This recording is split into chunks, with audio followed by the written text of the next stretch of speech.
The Lord be with you. And with your spirit. A reading from the Holy Gospel according to Luke. Glory to you, O Lord.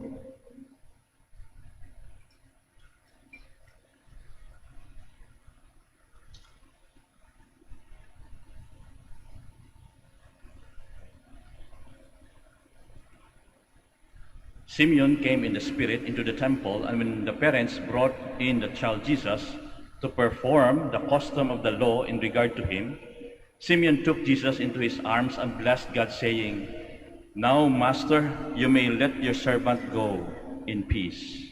According to your word, for my eyes have seen your salvation, which you have prepared in the sight of all peoples, a light for revelation to the Gentiles, and glory for your people Israel." The father and mother of Jesus were amazed at what was said about him, and Simeon blessed them and said to Mary his mother, "Behold, this child is destined for the fall and rise of many in Israel, and to be a sign that will be contradicted, and you yourself a sword will pierce, so that the thoughts of many hearts may be revealed." My dear brothers and sisters, the Gospel of the Lord. Praise to you, Lord Jesus Christ. Please be seated. Magandang hapon po sa inyong lahat at welcome po sa second day ng ating novena in honor of Our Lady of the Rosary of Manaoag. Simeon. The experience of Simeon is an experience of hope. It is an encounter of hope. It is an encounter of that fulfillment of his hope. Sabi niya kasi, "Now, Master, you may let your servant go in peace, according to your word.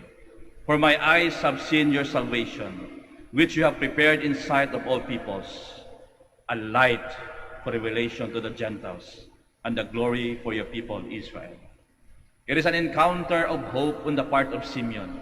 Sapagkat ang buhay ni Simeon po, si Simeon ay matanda na, isang pare na naghihintay sa templo na maramdaman at makita niya ang Diyos, ang magtutubos sa Israel. Imagine, finally, nakita niya. Nakita niya, naramdaman niya, nahawakan niya. It is an encounter of hope. But more than an encounter of hope, it is also the fulfillment of God's promise to him. Ganon na experience si Simeon. Hope, at nakita niya ang pag-asa ng bayang Israel. But on the part of Mary, Joseph, and for Jesus, it is actually a revelation of their mission in life. Nung sinabi nga kay Mary, di ba? Sinabi sa kanya kung sino itong daladala mo at ano ang mission nito. He will be the light of the world. A sign of contradiction. Dito pinapakita at sinabi ni Simeon kay Maria. Nagpapasalamat siya na, "Lord, pwede na akong mamatay. Nakita ko na ang Diyos. Nakita ko na ang pag-asa. Nakita ko na ang fulfillment ng aking pananampalataya." But more than that, nung sinabihan niya si Maria, "Hindi mo ba alam kung sino to? Ito ang magliligtas ng bayan ng Israel." Kaya nga, kung titingnan natin the presentation of the Lord na binasa ko sa Ebanghelyo ngayon, it is a presentation of Jesus, but it is also the purification on the part of Mary. Alam niyo, sa mga Hudyo, kita mo, nakalink na agad yung dalawa sa unang event pa lang ng buhay ni Kristo. Yung event na kasi ito, 40 days after manganak ng babae, kailangan niyang pumunta sa templo. Dala-dala ang kanyang anak na to be presented. Dala-dala, pero at the same time, she need to be purified. Kaya itong presentation of the Lord is also the purification of Mary. Kaya kung titignan natin, nakalink na agad yung dalawa. Si Jesus at si Mary. Palagi magkasama yan. It's difficult to talk about Mary without mentioning Jesus. And it is difficult minsan to talk about Jesus without, thinking about Mary. Kaya nga sa ating mga Katoliko, kapag tayo po ay palaging nagro-rosaryo, hindi po tayo maliligaw. Sapagkat ang rosaryo, ang landas niyan ay patungo kay Kristo. It is an experience of God. That is the life of God through the eyes of Mary. An encounter ng presentation, sinasabi ni Simeon kay Maria, yung misyon ng kanyang anak at ang kanyang misyon. Ano yung misyon ng kanyang anak? To save yung bayang Israel. Pero hindi lamang yung bayang Israel, kundi yung buong mundo. He will become the light.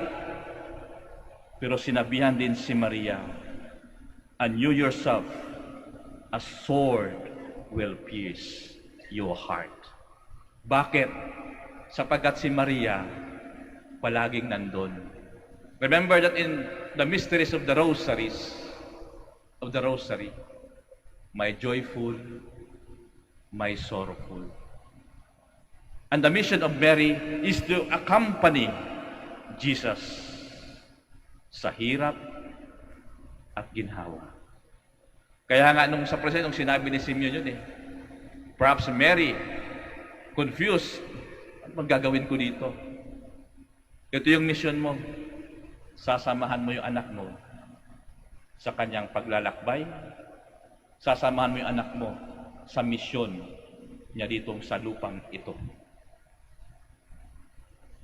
It is the revelation of the mission of Jesus, but it is also a revelation of the mission of Mary. Kung mapapansin ninyo, every time na pupunta kayo sa simbahan, nag-a-attend kayo ng misa, it is also our presentation. When you present yourselves here, when you make yourself present here, para din tayong si Simeon, umaasa. Or perhaps, nagpapasalamat sapagkat umasa, nagdasal, natupad ang ating dasal. Pwedeng ganun, di ba? Kaya ka pabalik-balik dito. O pwede namang tayo si Maria at si Jose, na pagpasok natin sa simbahang ito, nalaman natin ating misyon sa buhay sa pamamagitan ng misa. At ang misa po, ang tema ng misa is nothing else but to live a life of thanksgiving because God has offered Himself to all of us. Sa misa, ang pagmamahal ng Diyos, makikita natin. At ang sinasabi sa atin, do this in memory of me. That is why, every time na nagmimisa ako, every time nag-a-attend kayo ng misa, this is our very own presentation also, that we are reminded of our mission in life. At sasabihin pagkatapos ng misa, go in peace. At sasabihin sa pagkatapos ng misa go and serve one another. We become the image of Christ every time we enter this church. Kaya kapag every time nagdadasal tayo ng rosaryo, nag-a-attend tayo ng misa, pinapalalahanan tayo sa misa, do this in remembrance of me. Go and serve one another. Kung titingnan mo yung encounter ni Maria at ni Simeon, ganun po. A revelation of hope. The fulfillment, a revelation of the mission of Jesus Christ and the mission of Mary. Ang mission ni Maria, sabayan si Jesus. Iba ko minsan sa mga experiences natin sa buhay, mga magulang, lalo ng mga nanay, di ba yung mission natin minsan you accompany your children. There are certain things in life that you cannot remove from them because you ask them or we ask them to experience it. Isang halimbawa, pag-aaral. Hindi man pwedeng ang nanay ang papasok sa school. Kaso nga lang ngayon, Patalinuhan na daw ng mga magulang, lalo na kapag ka-module. Kaya nga dapat ang bigyan ng award yung magulang. Kasi kung minsan, ang magulang na nagsusolve lahat. It's not that. We accompany our children sa hirap at ginhawa. Wala kong maalala yung experience ko sa Davao nung doon pa ako na-assign. Ako po yung chaplain ng isang school doon, San Pedro College. And every time magkaroon ng exam doon, kasi yung aming bahay doon, puntahan ng mga kabataan, ng mga youth. And every time na merong exam, nagpupuntahan yung mga estudyante doon. Lalong-lalo na kapag kayong mga estudyante nakatira sa malalayo. Kasi yung bahay ng mga pari doon, malapit lang sa school. So ang ginagawa namin, ginagawa ko, maghahanda na ako niya ng kape, gatas, tinapay, biskwit. Tapos yung mga estudyante pupunta doon, mag-aaral for 3 days. Sabi, minsan binibiro ko sila, o ito na, yung kape ninyo, maglalamay na naman kayo. No? Maglalamay naman kasi mag-aaral yon. Ang sinasabi ko sa kanila, well, this is the only way I could help you. I cannot take the exam for you, but I can only accompany you in your struggles. Hindi ko naman pwede ako mag-aral para sila pumasa. Kaya every time may exam doon, napupuno yung bahay, doon na natutulog yung iba. Mga kabataan, nag-aaral. Ngayon, nakikita ko na sa Facebook, may mga doktor na. We only accompany them. Hindi mo tatanggalin sa kanila. Ganon din ang nangyari. Sa warning ni Simeon kay Maria, your heart will be pierced. Tatarak. Bakit? Because Mary can only accompany Jesus Christ to the cross. Hindi niya pwedeng agawin ang cross. Ako na anak. Ako na. Wala kang kasalanan, and yet pinarusahan ka nila. Ako na. Hindi pwede.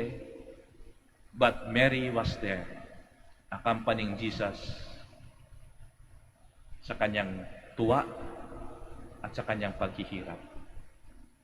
Kaya nung namatay si Jesus, bagamat nalungkot si Maria, but deep inside in her, she believed that her son will rise again. Ganon ka-powerful. Kaya minsan sinasabi nila, Father, sino ba ang unang naka-encounter ng resurrection? Many would say, it's Mary Magdalene. Di ba? Siya ang una daw. But actually, it was Mama Mary. Because deep inside in her, she accompanied Jesus sa tuwa, sa hirap, at sa muling pagkabuhay. Ito yung mission ni Mama Mary. Kaya kung titignan natin yung presentation, every day, kapag tayo po'y nag-attend ng misa, every time we attend the Mass, every time we pray the Rosary, every time na pupunta dito, nagpapasalamat, nagdarasal, we experience hope, but we are also reminded of our mission in life. And God will tell us, and during the Mass, the Lord will tell us, do this in remembrance of me. The presentation is also a revelation of our very own mission in life. To accompany and to preach Jesus in joy, in sorrow, in light, in glorious days, in glorious mysteries, just like the Rosary. Do this in remembrance of me.